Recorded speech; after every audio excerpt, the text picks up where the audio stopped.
Merry Christmas, everybody. So happy you can be together at the Christmas story party.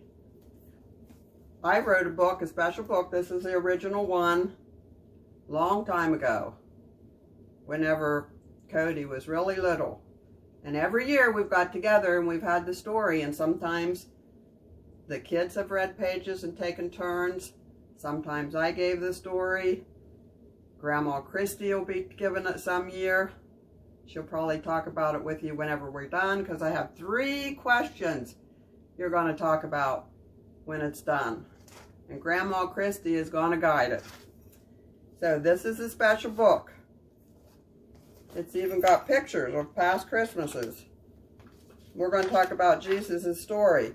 Right here, the new thing that was added, it says Christmas Day 2019. Mason, age 6, asked Jesus in his heart during the story, and told everyone to pray and ask Jesus in their heart after the story. Mason, I'm so proud of you, and that'll always be such a wonderful, precious memory of mine. You can see Jesus is here in the manger.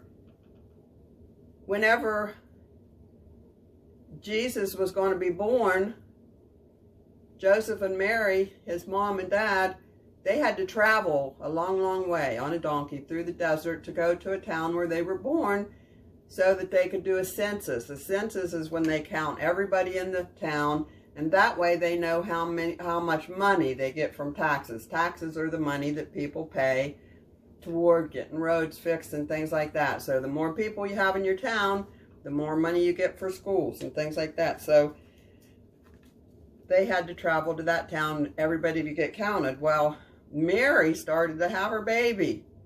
There wasn't a hospital. And like they got into town and they went to all the hotels, and everybody was filled up because all the people came to the town. And they were like, you know, what do we do? So this very, very nice gentleman said, come into my barn so she'll be warm. And we'll take the trough, that's the thing that the animals ate their hay out of, and we'll clean that and we'll put some fresh hay in there. And Jesus can lay in that trough when he was born. So he did, and he was born. Well, then, the next thing that happened is the shepherds were out in the fields and up on a hill, and they were guarding their sheep from, you know, something like a wolf or a lion. I don't know what kind of animals were there, but they were guarding them so they wouldn't get hurt. And all of a sudden, up in the sky, all these angels appeared, and these angels said, fear not. There's a baby that's born. His name's Emmanuel, means God is with us. Now, I wondered, whenever I read that in the Bible, why did the angels say, fear not? Were the angels, did they look scary? Was it because they just appeared in the sky and the shepherds thought they were from outer space and were aliens? That's one of the questions I want you to talk about when Grandma Christy, after the video, you can talk about that.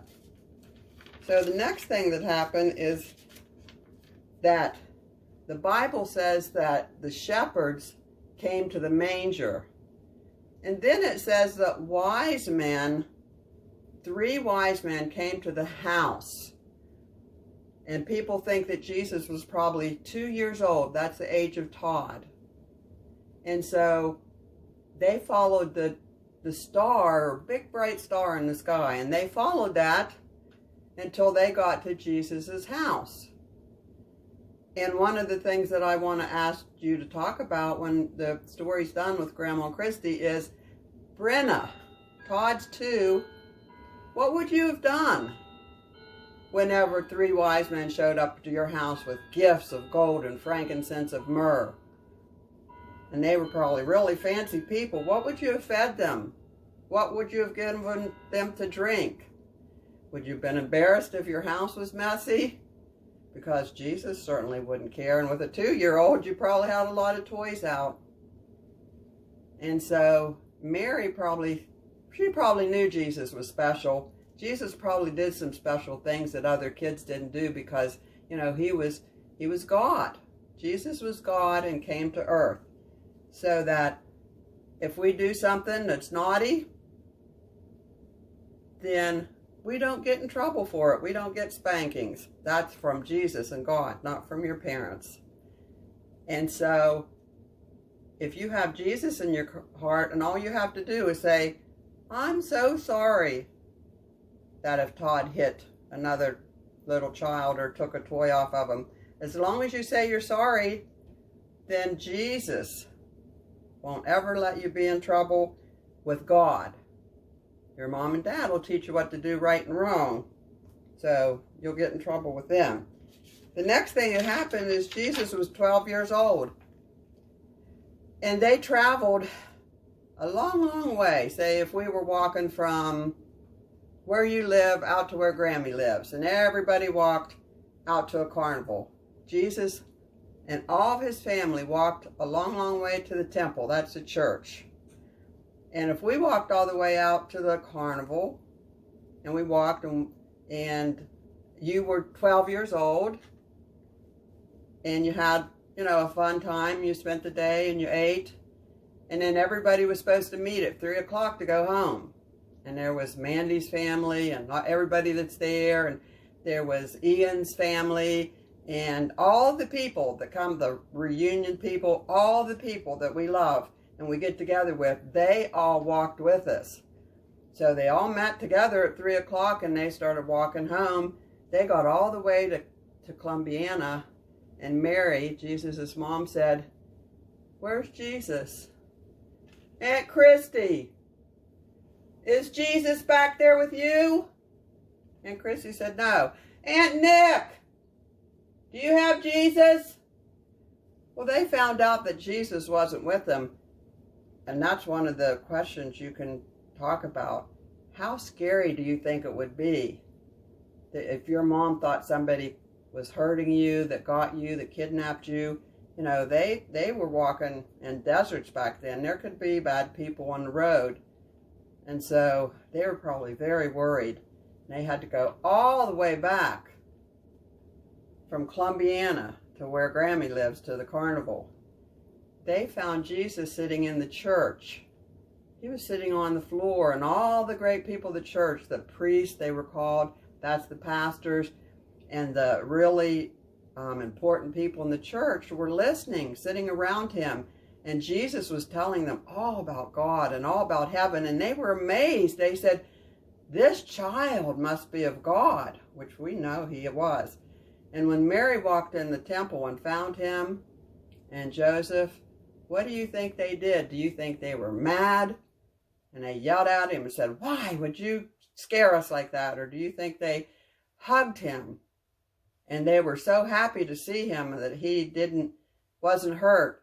And do you think Grammy would have prayed the prayer and asked God that he knew everything, where everything in the world was, and to lead us to you?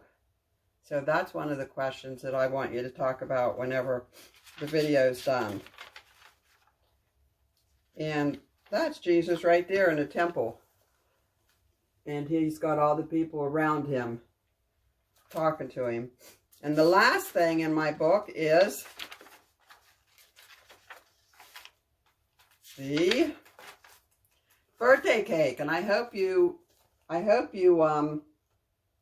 sang happy birthday around the birthday cake. I like to see the kids make it. And it says, "Happy birthday, Jesus." And you know, I write "Happy birthday, Jesus" on every one of your packages. I'll say, "To Mason, happy birthday, Jesus." Because you wouldn't have got that present if it wasn't Jesus' birthday. It's not about Santa Claus. It's not about getting presents. It's not about parties. It's about Jesus. And Santa Claus says, "I don't want the credit. I want Jesus to have the credit." Santa Claus has Jesus in his heart too. And so I want you to sing "Happy Birthday to Jesus" around the cake if you have one. You can sing it around my strawberry pretzel salad if you want. I'm going to sing it for you right now. Happy birthday to you. Happy birthday to you. Happy birthday, dear Jesus. Happy birthday to you. I love you. I always have such a wonderful, wonderful time with you, and I can't wait to be with you again. Kisses. See you next year. I love you.